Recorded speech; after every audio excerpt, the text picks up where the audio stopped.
Assalamualaikum warahmatullah. In today's discussion, we want to understand what is Maqasid As-Shari'ah. The word Maqasid is the plural for the word Maqsud. Maqsud means objective. In Malay also there is a word Maqsud. So when we say Maqasid As-Shari'ah, we can translate that directly as the objectives of the Shari'ah.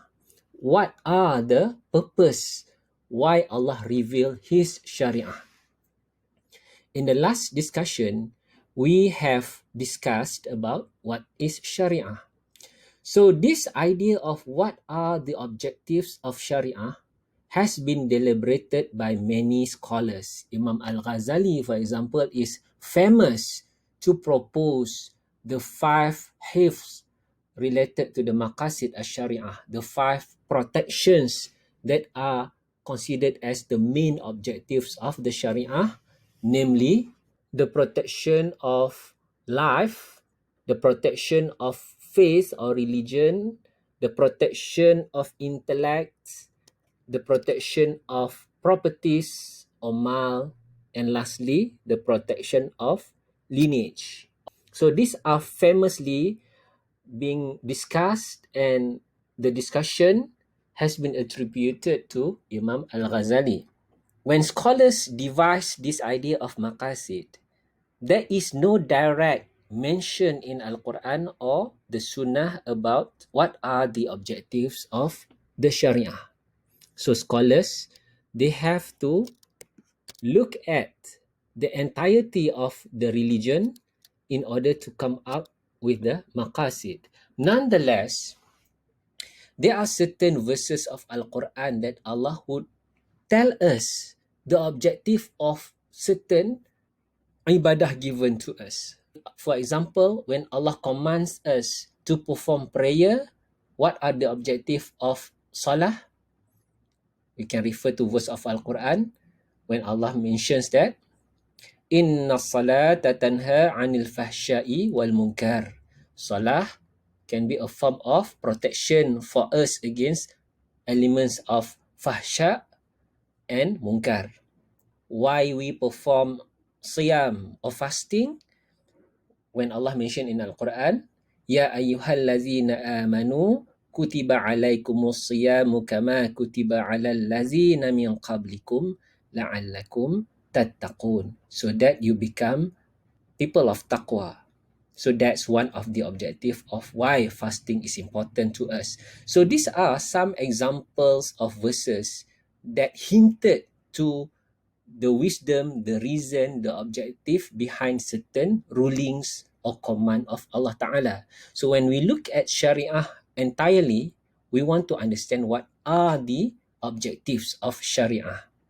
Over here, in this slide, you can see some ways how we can understand the objective of Shariah. Before we discuss further based on this diagram, let me tell you that in general, we can say that there are 2 major objectives of Shariah. The first one is the objective of Shariah is to promote maslahah. What is maslahah? Maslahah is something that is useful or beneficial, or sometimes people call it something related to the public interest. So the purpose of Shariah first is to improve the conditions that leads to better manfaah, better benefits or better public interest to people as a whole. That's number one.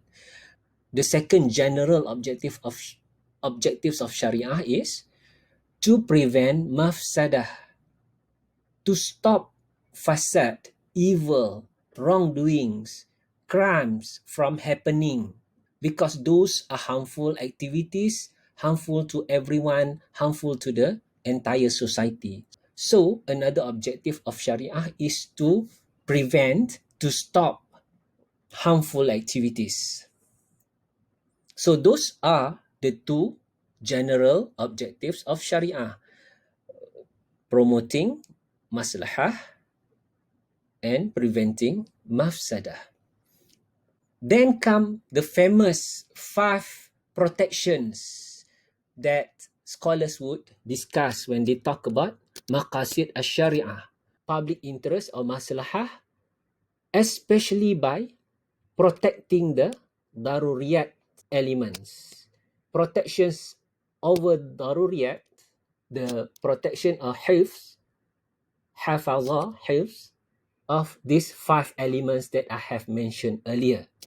The protection of life, faith, intellect, property, and lineage. So those are another way how we can look at the idea or the concept of Maqasid As-Shari'ah. The main focus is to provide protections, especially on daruriyat. So what is daruriyat or darura? Scholars in general divide the concept of daruriyat into 2 major categories. Daruriyat that is so serious that can threat human existence or life. For example, when it's come to our need for food, clothes, and shelter, these are important daruriyat. Without them, we can die. That's one category, very urgent, we need them for the benefits of the society, the maslahah that we mentioned earlier. The second category of daruriyat are those daruriyat that without them, we can still survive. However, life will be very difficult. For example, this type of daruriyat are things such as education today. Another important daruriyat today where life can be very difficult is the need for better communication technology. Life today, especially when there is a pandemic like coronavirus, COVID-19, without internet, life will be very difficult. So that's daruriyat. That's become need. But without this, we still can survive. Nonetheless, life will be very difficult. So that's another category of daruriyat. And then if we look at these 5 daruriyat that I have mentioned earlier, scholars basically don't rank them, which one should be first, but it is very natural for us to say life and faith, they can take the first 2 spot easily. The rest, they can come and rearrange them. It's not a problem. After we fulfill the daruriyat, another element of public interest or maslahah is the elements involving Hajjiyet. What is Hajjiyet? Hajjiyet is anything that would provide comfort to life. If daruriyat, we can say things that are necessary. Hajjiyat, on the other hand, is to gain some comfort in life, and this is also allowed and not a problem in our religion. We need to improve life in this world. It's not a problem. That's part of fitrah that Allah has created us. In some modern discussion about Maqasid As-Shari'ah, just to give you the idea here, there are scholars who suggest that we can also get these 5 elements here. Instead of discussing these 5 elements based on the idea of daruriyat, we can cut and paste the same 5 to describe the element of hajjiyat. Now, we are not talking about the 5 elements here based on daruriyat. We can also then extend the discussion to the discussion of these 5 based on hajjiyat. We can talk about hajjiyats involving our life. What are things that we can consider comfort to life? Hajjiyats related to our faith. Hajjiyats related to our intellect, our properties, and our lineage. Those also are possible because it shows a progression from daruriyat to hajjiyat. And the last element that we need also to improve and get to that level is to reach to the level of tahsiniyat. Tahsiniyat is about beautification, making it beautiful, not just comfortable, but pleasant, comfort. we decorate and make it even beautiful. So that's the element of tahsiniyat. Again, there are scholars who suggest that we can cut and paste those five and bring it and discuss it at the element of tahsiniyat. Now we can talk about beautification about our life, beautification related to face, intellect, property, and lineage.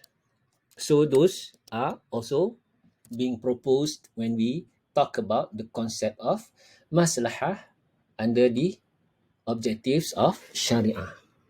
Another extra point that I want to add here, bear in mind that if you look at these five elements, all right, do we need to add more from these five, or these five are considered to be enough?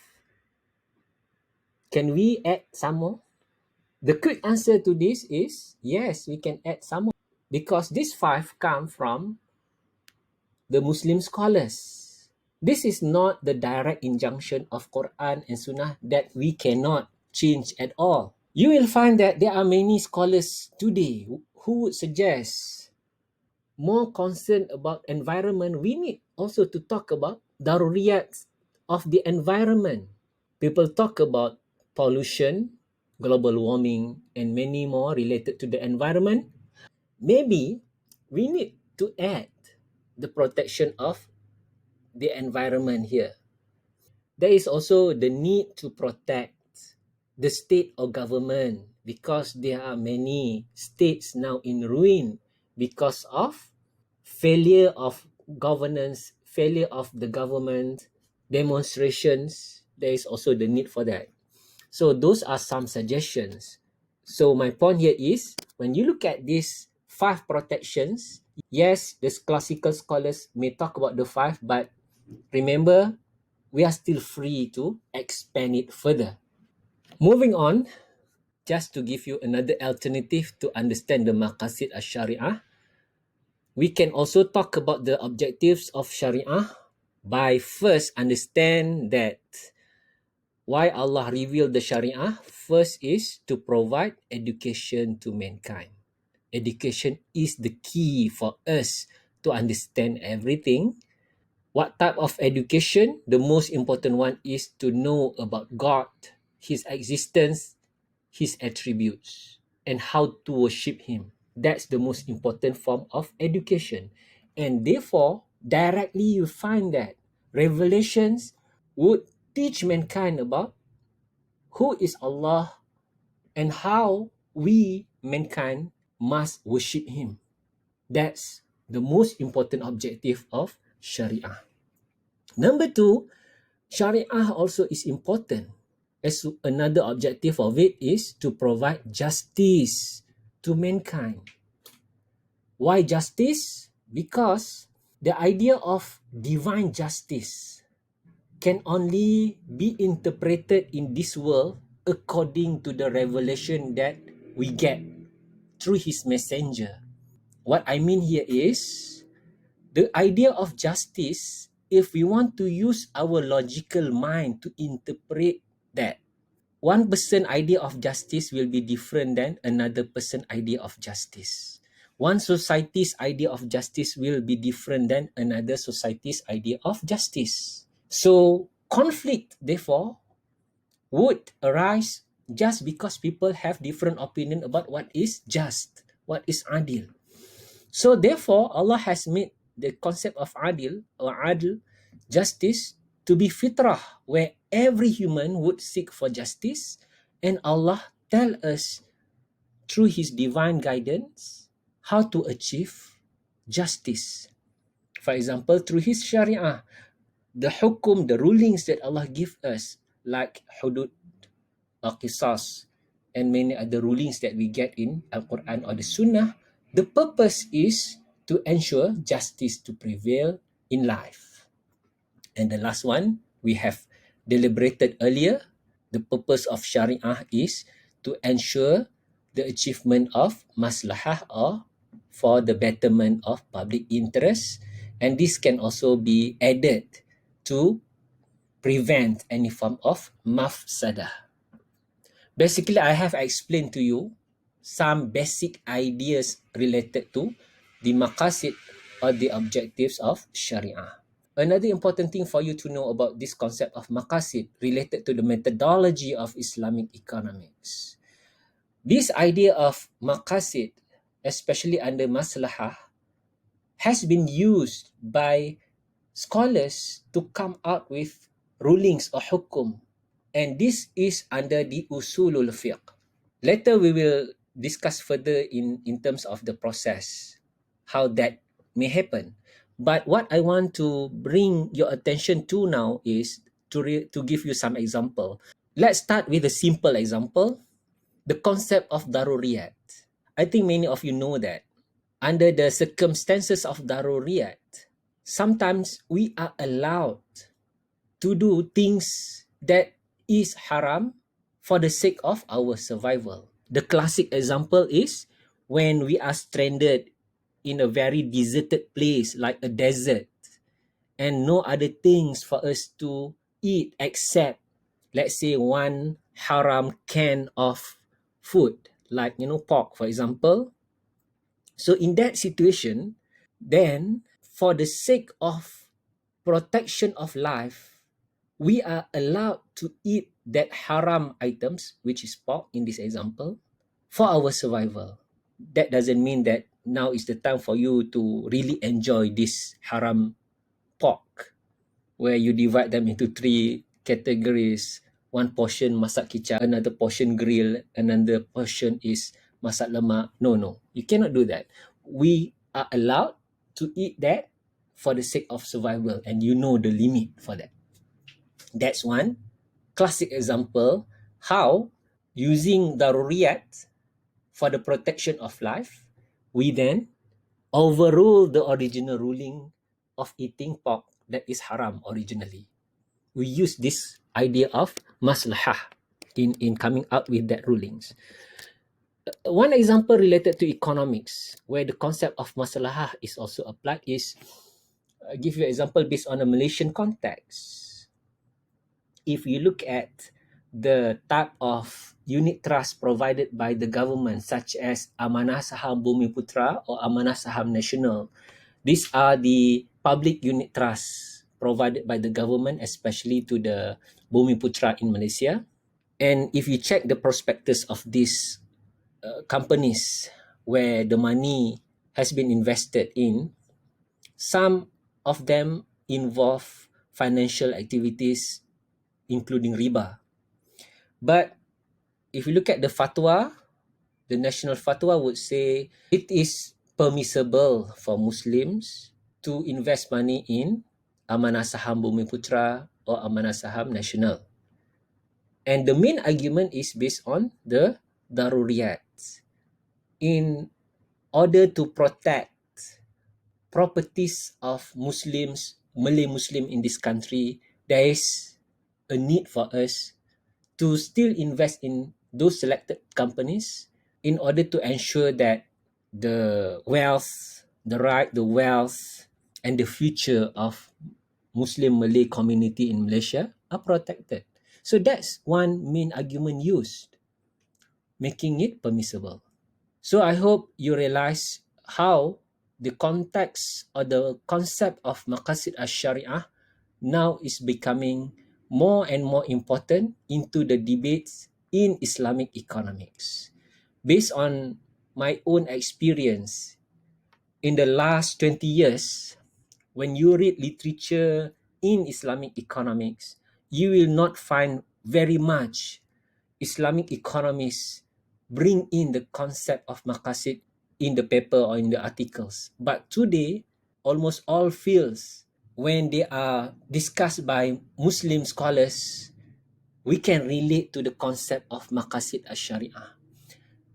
Some scholars argue that Maqasid As-Shari'ah becomes the unifying platform for multidisciplinary discussions to take place. Now economists can talk to environmentalists based on the platform of Maqasid As-Shari'ah. So this is another beauty of this concept of Maqasid As-Shari'ah, because it's become the bridge of scholarship.